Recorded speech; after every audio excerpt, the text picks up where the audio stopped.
Hi guys, Jordan from B&B Campers. I'm just going to do your handover video on your Burstner Argos 747. So if we start under the bonnet, got your engine battery over here on the left hand side. Your brake fluid is just up here attached to the servo just down the back. Power steering fluid goes in this reservoir just here at the front. Your engine oil gets topped up through this cap just here on the top of the engine, and your dipstick to check that is this one just down here. Next to that we've got your engine's coolant, and the air filter sits under here, and you've got your washer fluid reservoir just down here. So obviously it's all had its complete full service, so you shouldn't have to worry about any of that, but that is where it all is if you needed to get to it. I will show you how to release that in a minute as well, but we'll start going around this side. Not much to show you inside this door.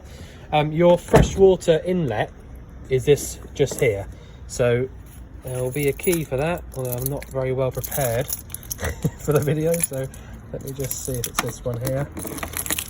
Oh, that's lucky.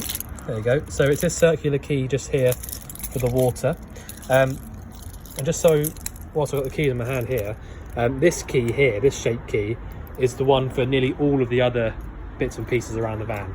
So for the water cap is this one, the rest of it is this one. That's normally the case that it's got a different key for the water cap, because they get replaced throughout their lives. So I'll just get my other hand in there. I need a little bit of a lubricate to get that out. Pop a little bit of a seal around there, but that's how you get your water cap out from there. And then when you have it pushed in and turned to the right like that, you then can turn your key in there and it'll just spin around freely, and you won't be able to take it out. So that's how you lock that up. Your gas locker, you've got a refillable gas bottle here. It's a Cassette bottle, so that's the red one. So you've got space here for two 13 kilo propane bottles, or whatever size bottle you want in there, but this big refillable one here is plenty of gas for a long time. To refill it, you want to be at your petrol station, and then you can refill it from that point just down there. So that's your LPG. That just clips back in like that. Your regulator, it's up here. That's what you call a Cassette regulator, and we have done a complete gas pressure test on there, and there's no leaks anywhere inside the van. You've got a new pigtail just here as well, where the date should be just there at the bottom, product date 2021, so you've got till 2026 to replace that. Turning the bottle on is anti-clockwise around to the left, turning it off clockwise around to the right. And if you remember, when you're out in the van, if you're going to use it for a weekend or a week or so, however long, when you turn the gas bottle on, if you turn it all the way on, when you come back to it, you can only go one way, and you can't sort of get mixed up as to which way is on or off. But it's just a little tip.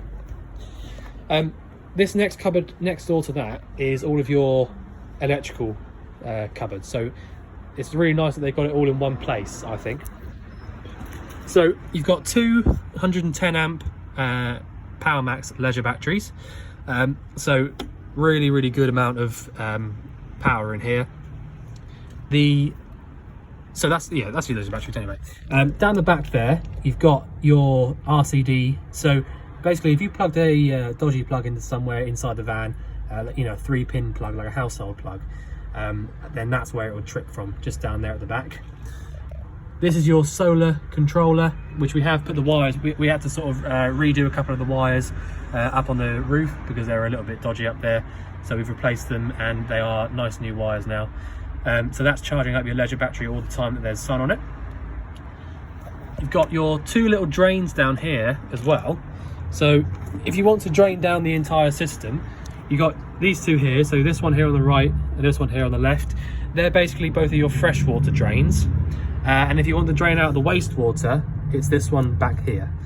So at the moment, as it is, the waste drain, so if you pulled any water through on the inside, the water would come straight out because the pipe is facing the outlet. So if you turn this off, it would be facing sort of long ways, if you see what I mean.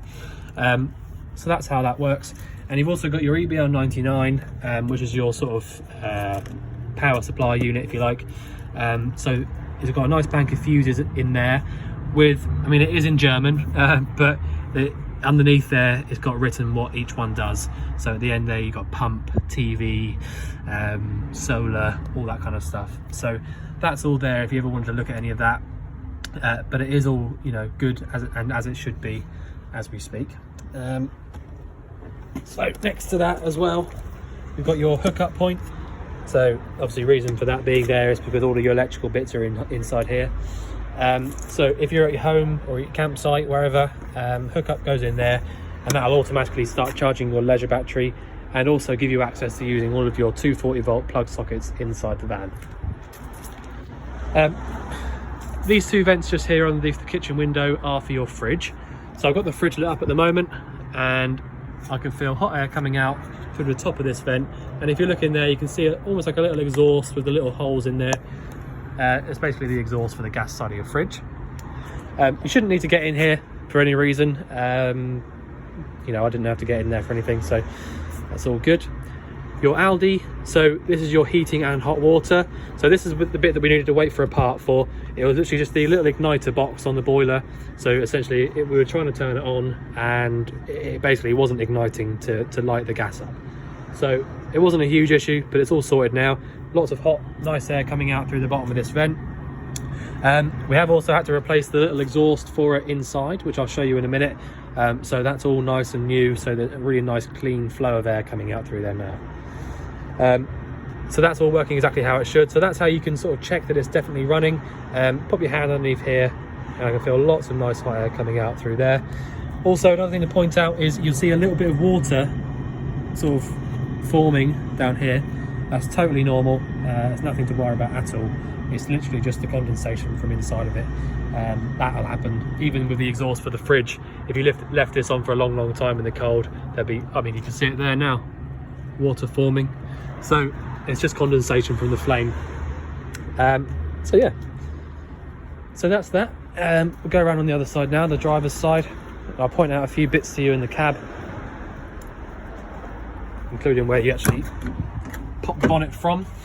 So the bonnet release on this van is this one just down here above the clutch pedal, and you can adjust the steering wheel position with this one just here on the right of that. You've got a reversing camera up here, single din head unit just there, 5-speed manual gearbox. Where reverse, you need to pull on this to get it up into reverse. Hazard warning lights are just there in the middle. All of your fan control settings just there. Your aircon switch is that one just there at the corner, and that'll only work when your number is on 1 or above. Heated rear window switch obviously won't work because the original heated rear window, well, in fact the original window at all isn't there anymore. And yeah, there's a fog light switch there as well. But yeah, that's about it for the cab, I believe. Handbrake's there on the right hand side, so just be careful of that when you're jumping out of the van. It does hurt if you catch yourself on it. Mirrors are on this one just here, so you got your electric adjusting mirrors. You can choose which mirror you want to move at which time. So this one here will be your main right hand mirror, and the small one, and then vice versa with the other side. So that's that. Loads of storage inside this cupboard. It's what you call a double skin van. So basically you've got the actual floor down here at the level of this mat, and then the floor that you get up into is, well, just shy of a foot higher.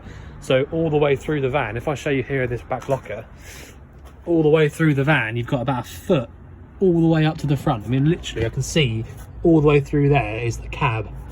See the two little light bits at the end? That's going into the cab. So the interesting thing with this style of motorhome is that you've got these little radiators around the van. Well, not little, quite big radiators actually.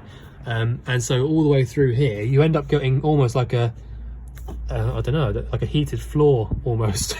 So you know, it really works quite well. I mean, I can feel already you've got really nice warm air coming through there. I put the heating on, or the hot water on, about 10 minutes before I started this video, and there's already nice hot water coming, you know, pumping through those radiators. So I mean, I'll show you how all that works in just a minute, but you've got a light inside this cover back here. Yeah, so anyway, toilet cassette locker. To actually get the toilet cassette to come out, you need to lift up on this little yellow tab and then just pull it towards you. The only thing to point out is that you've got to hold this little yellow button down when you empty it and unscrew it from here to empty it out. This is where your blue fluid goes inside to break down anything that's inside it. You've got a freshwater flush, which is what this pipe is here. So you don't need to worry about any pink fluid or any flush fluid at all. That'll just sort of draw any water from your freshwater tank to flush the toilet. And that's about it for the outside. So I'll show you around the inside now. So I might as well start it right up here above the door. So really nice and simple, the control panel on here. You've got a little button just here at the bottom, which is for your outside light, I mean quite clearly labelled. So that'll work when you've got your 12 volt switch on. If I had a hookup cable plugged into the van right now, this little yellow light here would be illuminated, just telling you that your hookup's in and it's working. Water pump switch, so that's off now and on there, so leave it in the off position when you're not using it. Although it is a submersible pump, which basically means that it works on 12 volt power only. So if you don't have a tap in the open position, the pump will not run. And that's good because, you know, if you have an issue with your water system, which you don't obviously at the moment, but if you did have an issue with the water system whatsoever, then having a 12 volt run or 12 volt powered submersible pump means that the pump won't continuously run. It will only run when your tap's open. So if you did have a problem with anything, it won't actually cause any issues or any battery drains or anything like that. But anyway, so the first thing you want to do when you come into the van, it's empty of water at the moment. That's because I've emptied it out as part of the hab check, or you know, whoever did the hab check has emptied it out. So when you come to using it for the first time, you basically just want to fill the van up with water.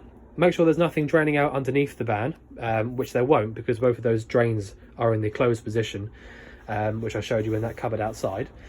But fill it up with water, which you can check just over here. So if I just show you this, fresh water at the top. Oh, so you've got about half a tank of water, so that's good. And your wastewater, which is empty because the waste drain is open, isn't it? So I was wrong about that. I haven't emptied it out. They should have, but or I should have even. So if I turn the pump on now, pump switch is on. This is going to be what you want to do. The first thing you want to do when you come into the van. So if you want to start using your hot water and things like that, just turn your pump switch on and then just pull your tap to the hot side, which is the left-hand side. And just make sure that the water, if the water's coming through like it is now, then you're good to go. All right. Check your hot, your cold side as well. Right, good. So if your water was coming through and it was coughing and sputtering and not really coming out at all, that means that the boiler isn't yet full of water. So until that comes out, just like you've seen it there, you can't use your boiler, or you shouldn't anyway. So now I'm happy to go ahead and start using the boiler and show you how to do it. So yeah, but anyway, that's the first thing you want to do. Reason being, basically, if you try and light the boiler up and get the hot water going, and there's no water in the boiler, it's kind of similar to boiling an empty kettle. It will kind of overheat.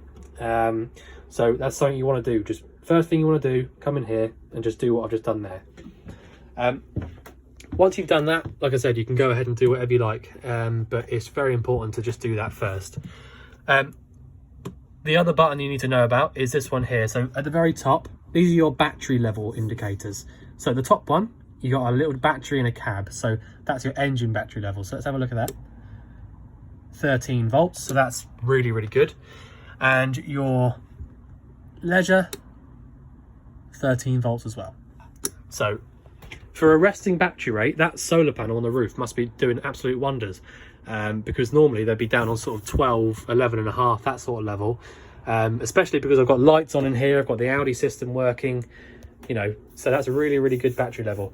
Probably due to the fact that you've got those two great big leisure batteries down in the cupboard, but there you go. Right, so that's the control panel. So the other bits in the middle, you don't really need to worry about at all. They're not even buttons. So that's not really anything to worry about. And you've got your alarm switch here, so if your battery level was getting really low, the alarm button would come on there. And basically what you do in that situation is, because the batteries are in really good nick now, if they do start running down and the alarm button comes on, it basically just means you just need to either take it for a good long drive or plug a hookup cable into it.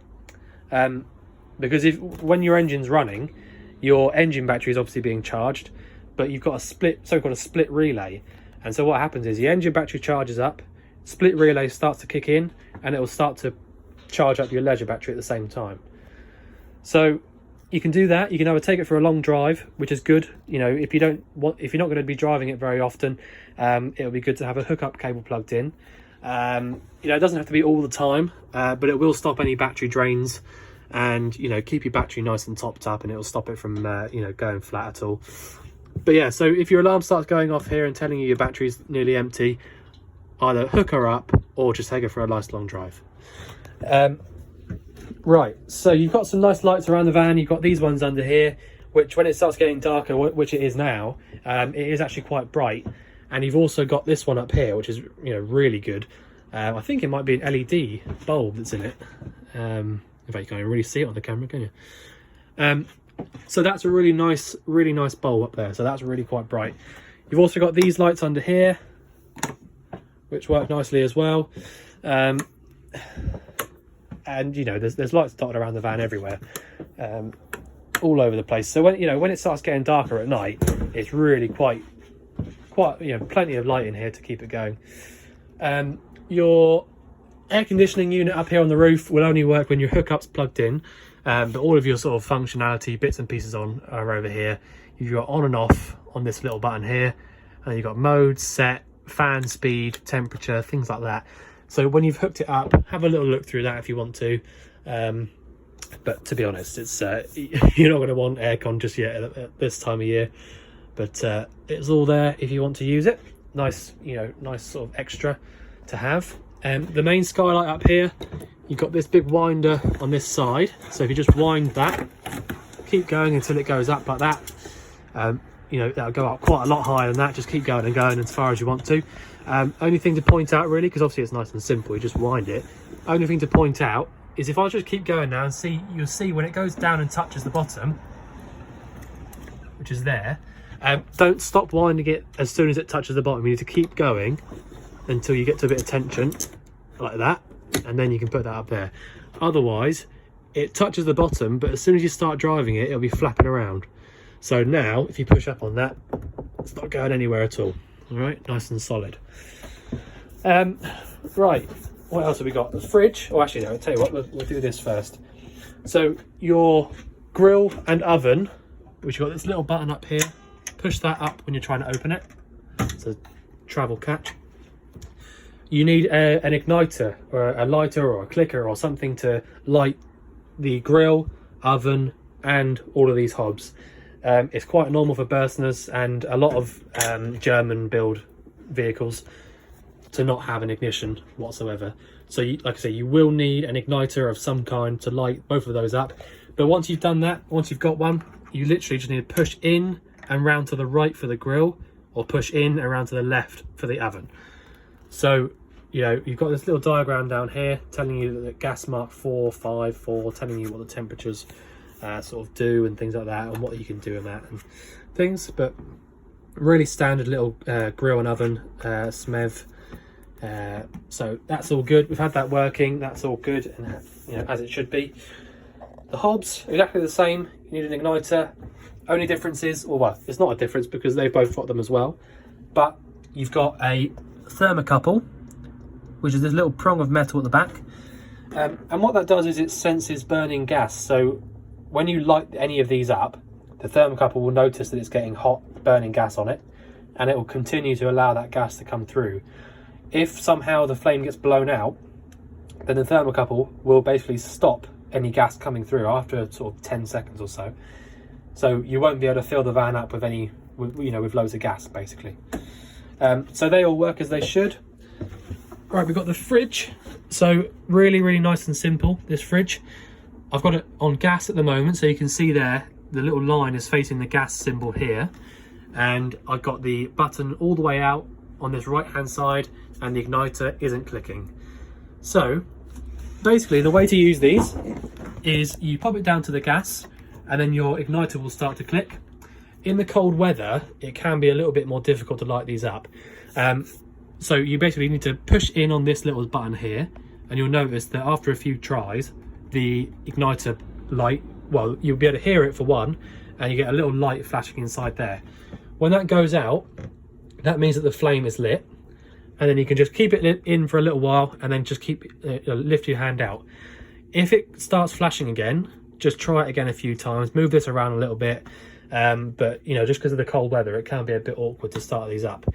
But you know, got it on now, working exactly how it should. I had it on working in the habitation check, or actually I had it on the other day when I was doing the new pipe on the heater there, and you know, the fridge gets really nice and cold.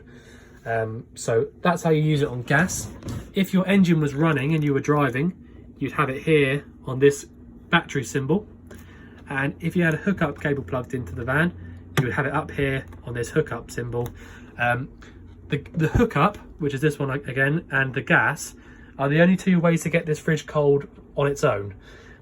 If you had the fridge warm with all the things inside it, and you just try to use it on this 12-volt one when you're driving, you'll find that when you get to where you're going, everything will still be hot inside. So you need to get the fridge cold first, you know, a few hours or the night before you go away, either via the gas or the hookup, and then just switch down to your 12-volt for when your engine's running and you're driving.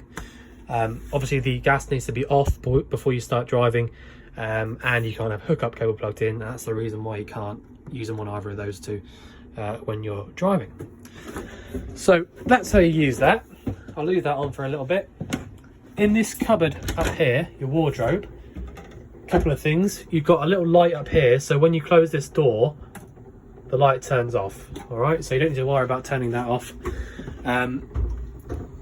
Vision Plus, which is your TV aerial booster, is up here, and you can see there you've got a little blue light on there, just sort of showing you that it's working and on.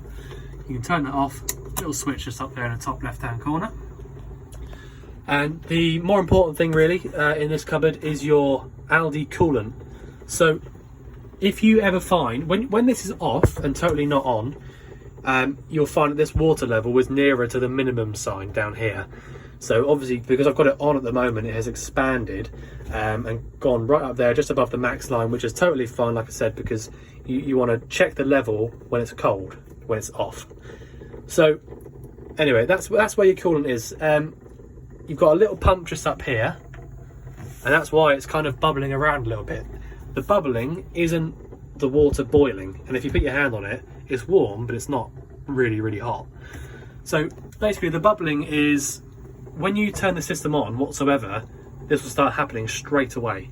So like I say, it's not because it's boiling or anything, it's just because the pump is pumping the water around the van to the various different radiators dotted around the place. So that's where that is. If you ever start running low, so when you, obviously, like I said, when you check it, if it's really cold, well, not really cold, sorry. If you check it when it's cold and it's way below this minimum line, to fill it back up again, you need to have deionized water.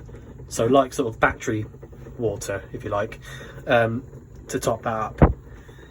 So because you can see in there, it's almost like a greeny colour, that'll be the coolant that you need to use to put in it.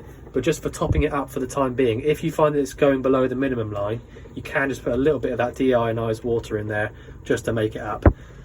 Because when it's cold, it should be sort of around the minimum line somewhere. But where it is at the moment is absolutely perfect. And, you know, I think it takes quite a long time for that to actually go down. So, yeah, there you go. So that's where your Audi coolant sits. Your actual Audi heater is just underneath there.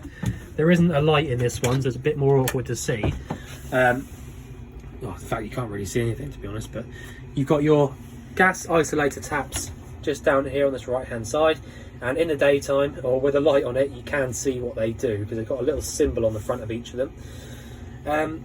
But basically with your Audi system, you've got this long pipe up here that goes to the vent on the outside, which I showed you, which has all been replaced earlier on. and your igniter box, which is this one just here on the front, the black box there. Now, you know, honestly, it runs so quietly and nicely.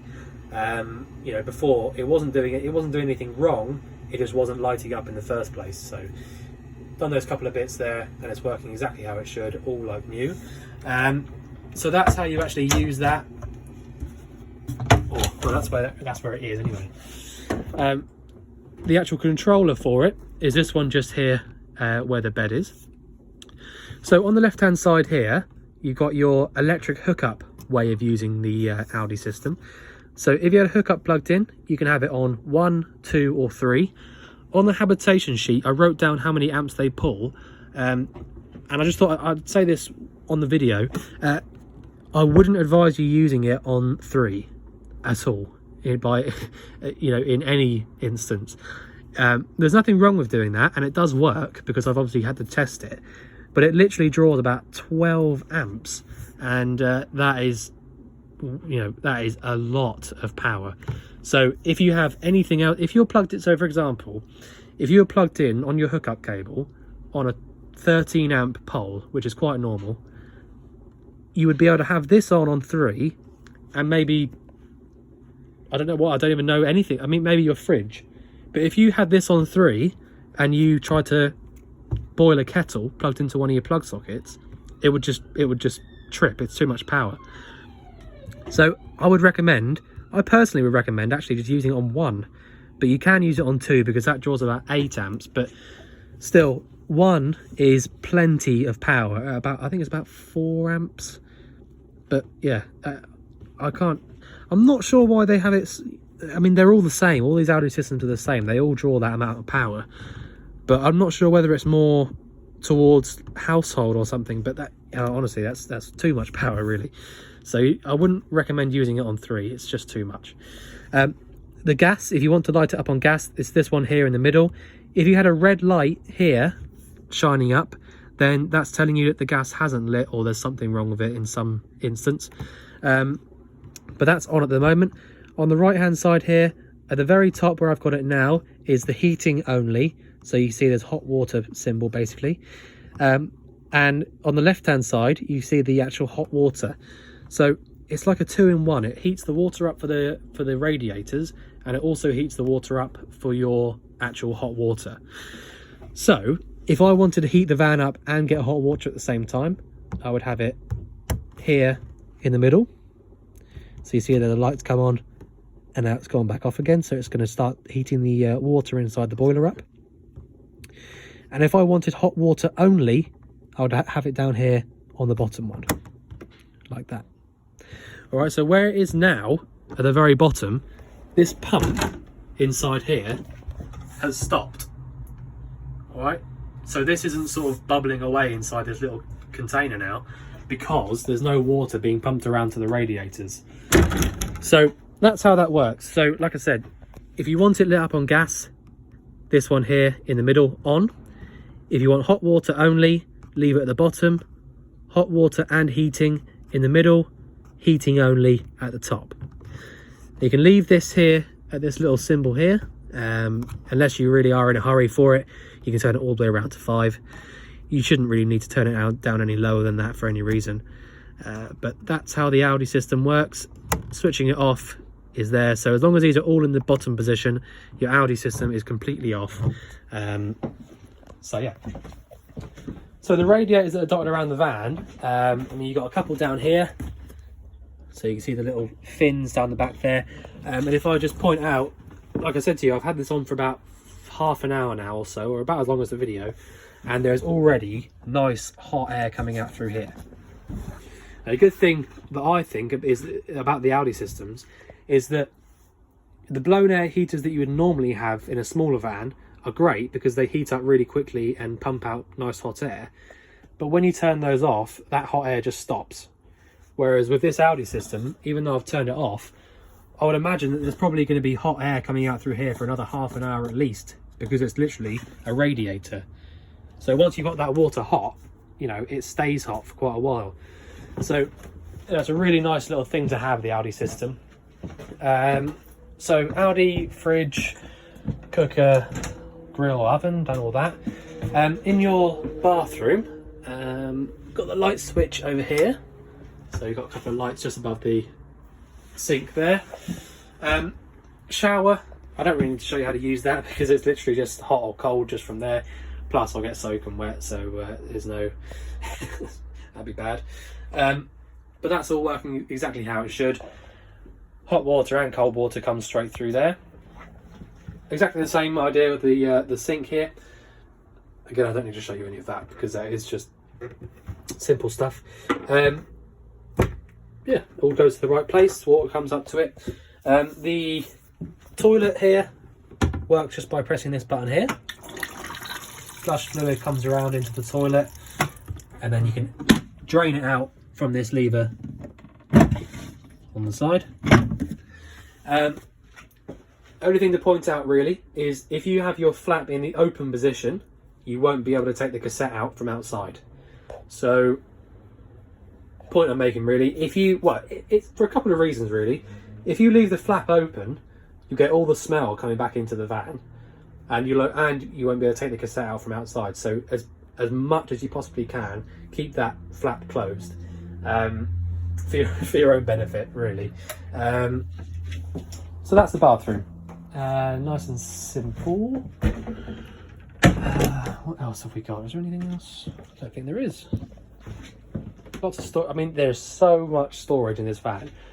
The fact that it steps up about a foot from the actual base, you know, the original skin, as you might call it, it is just, I don't know what you couldn't fit in here, to be honest. I mean, obviously having that humongous garage is, you know, one thing, but you've also got the entire floor underneath.